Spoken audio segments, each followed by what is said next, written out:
Right, I'm going to risk doing a longish film, so let's see how long it takes to actually download. My guess is 2 days.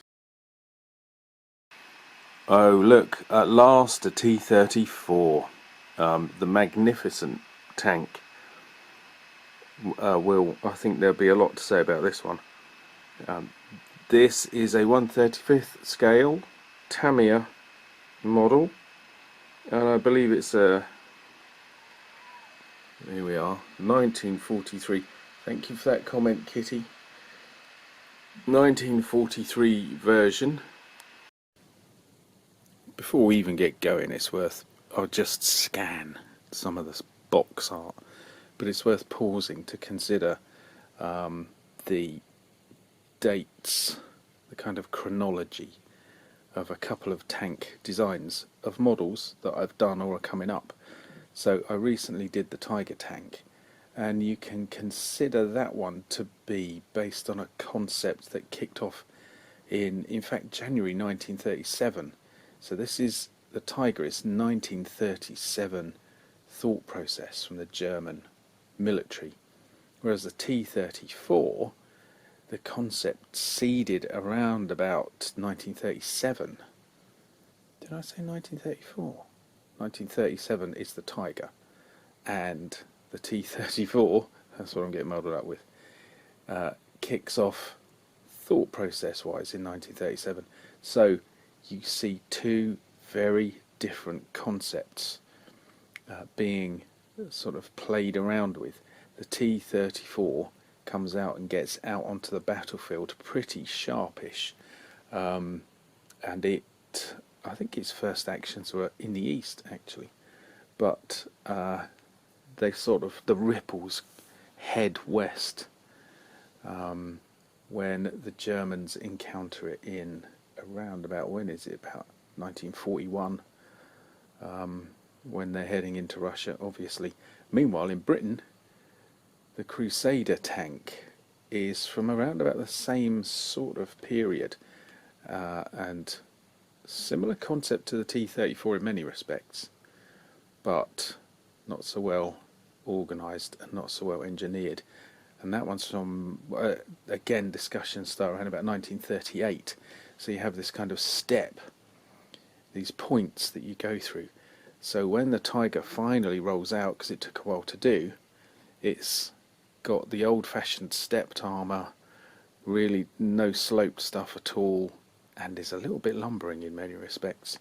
T34, fast, not as big a gun really, but it really has an awful lot going for it. So we're doing the T34 now, and then we'll go on to the Crusader in another film. So that's what we're all about this time. And here's the basics. Base of the hull, top of the hull, roof, something like that I suppose. Turret. That came in a separate little bag because there are many variations on a T34 turret, and as you can see there's actually two different turret roofs which don't seem to be, oh there's a tiny difference, good grief, just there compared with there where there's a hinge fixing. Yeah, anyway, wheels, two types, which is quite interesting. I have not at any point made one with the tyre edged road wheels for the version of the tank where you could take the tracks off and drive it on wheels, so I might go for that. I'm sure they did snow camouflage on them. Bit more of the turret with two figures sticking out the top of the turret, and then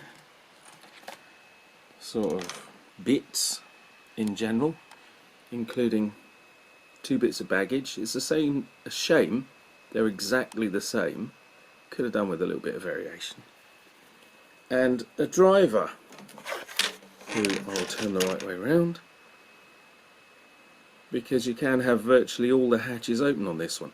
Now usually I'd go for that, but I have plans yet again, as usual, so I might have this one sealed up.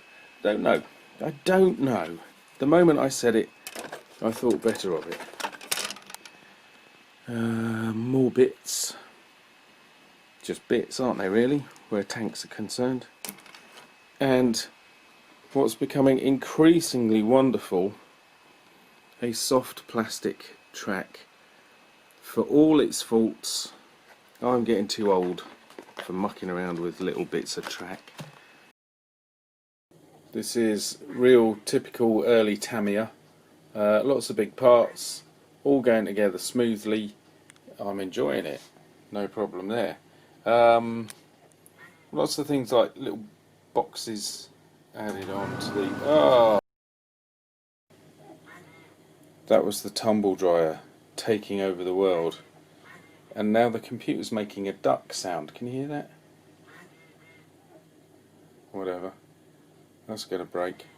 So yeah, boxes going on, gun, hooky bits, and that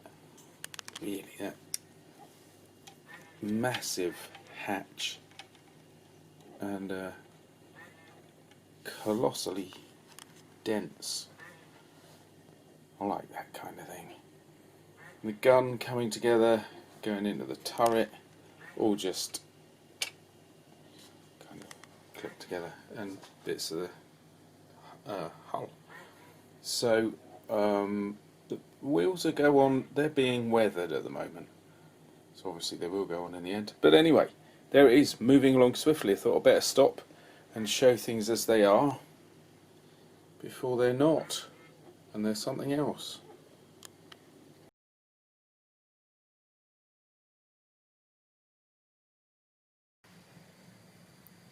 Really, this is mainly it, which is very strange in some ways. Got to put 4 loops on the turret. You can see the little holes. They are small, so I'm going to have a breather and come back to them. Got to put the fuel tanks on. I'm going for the round ones. You can get rectangular ones, or boxy. I don't know technically what shape they are.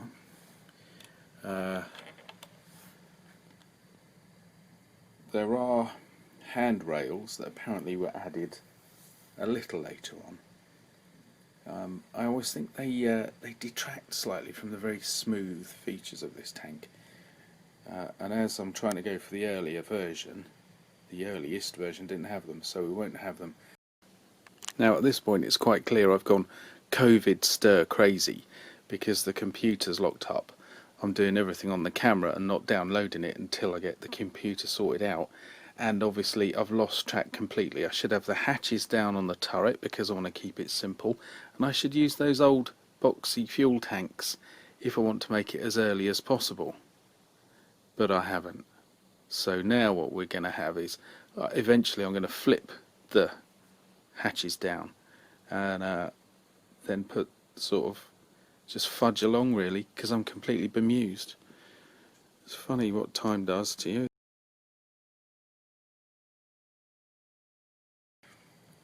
There's then a whole series of things like boxes, shovels and so on that the instructions say are kind of surplus. So you don't have to have them. So to keep this a smooth, straightforward model, I may do without all of that. So all I need to do is sort out the wheels on the base of the hull, paint it all up a bit and weather it a little,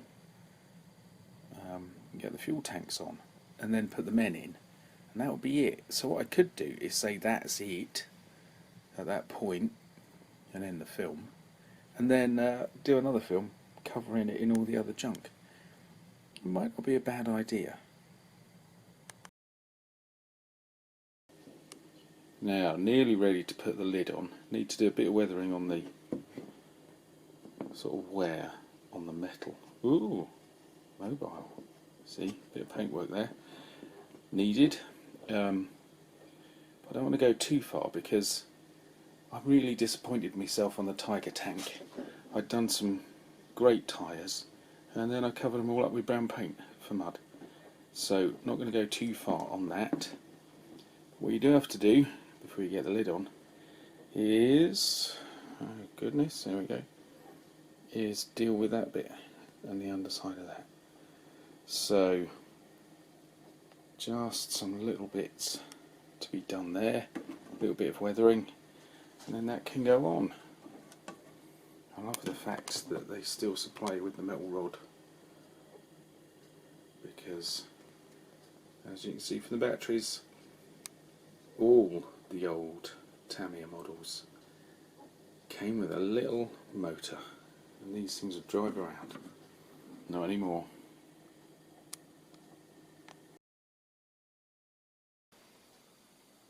And we're nearly there, basically. Done the kind of weathering underneath the hull, around the wheels. Got the tracks on.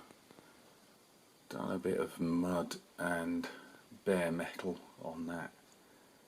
But the top isn't actually, the hull isn't glued on yet. And got to do the markings. I think I'll do the markings before I glue the hull on. That may be famous last words, and then put a bit of mud along the bottom of the tracks. And that might be it. There we are, tank in a cardboard box. There it is, done. I always say that, don't I? But this one's a bit of a triumph, given the series of technical problems that lay behind it. Never mind. And there it is outside in the sun, because we had some sun once upon a time. There you can see at the back a very bad seam. I thought I'd got that sorted, and the seams on the fuel tanks and the seam at the front. I'm very disappointed to see at this kind of microscopic level that I've actually not done as good a job as I'd hoped. So I'll have to go back and sort that out. But in principle it's done, and a good model. Probably a bit basic for this day and age, but enjoyable nonetheless. The seams at the front and the back are a consequence of that need to lift the top of the hull up to get in to change the batteries for the motor. So I should have put a bit more effort into that.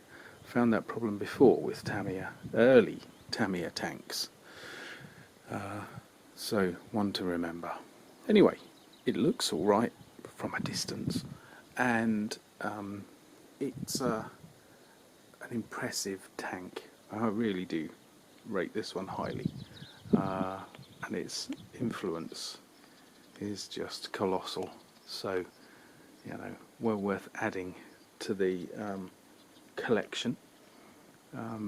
So yeah, it's just good. Enjoyed it very much. I quite enjoy its look. It's really got quite an austere and dramatic quality to it. So nice one. Also, they did some really good variants, and I've got two lined up. We'll have them shortly. So as usual, thank you for watching. Do come back. There's more on the way, hopefully, when technology's in my favour. So see you soon.